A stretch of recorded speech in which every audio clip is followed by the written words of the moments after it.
So for a start, let me walk you through some of the most common issues that you'll encounter when optimizing performance for a given website.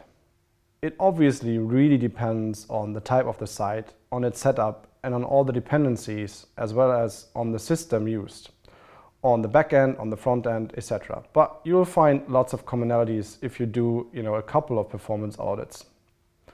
So let's start with an HTTP request. What happens when you access the website in the browser, right? Lots of different components will be downloaded in the background.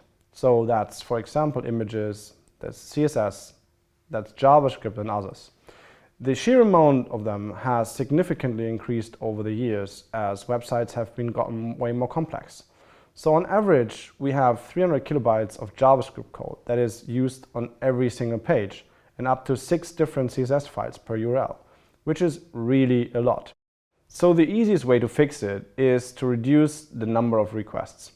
You would not need 6 different CSS files. You surely would rather want to have 1 or maybe 2.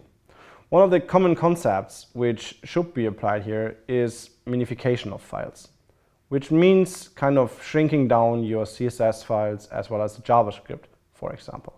It shortens variables and it removes unnecessary line breaks as well as comments.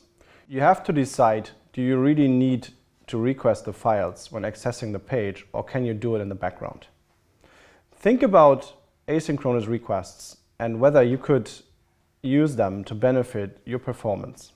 When you request a JavaScript file, for example, it will block the render from happening and the browser from painting something on your screen.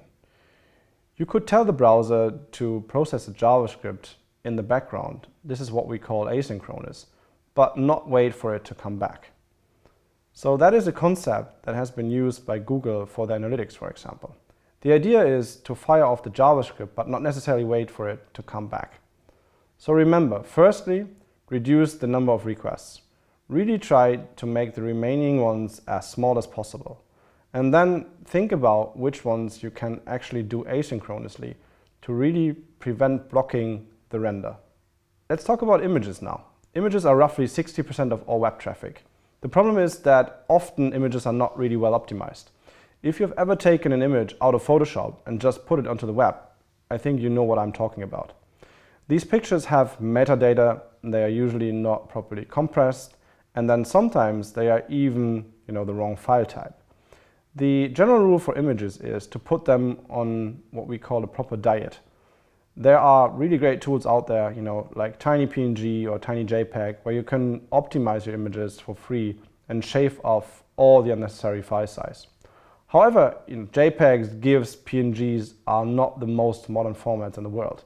Years ago, Google actually started something called WebP. The idea was to build one format that does everything at once. It is very efficient, smaller than the others, while keeping all the features of the previously mentioned formats. So it generally works really well, but it's still not supported widely. And at the moment, only really the Chrome browser can output WebPs.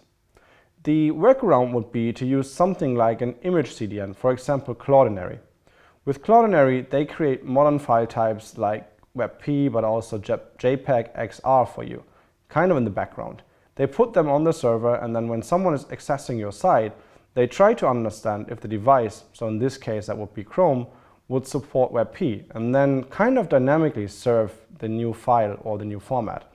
If, for example, that would be Microsoft's Edge browser, they'd be serving JPEG XR instead.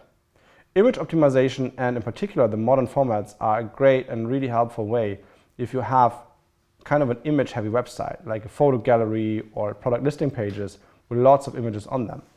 Image optimization can make a massive difference, and savings up to 80% become easily achievable. But make absolutely sure you get the basics right. Investigate what type of images you're using, if they are compressed properly, but also have a look at, the new and very modern image formats to just keep up with it.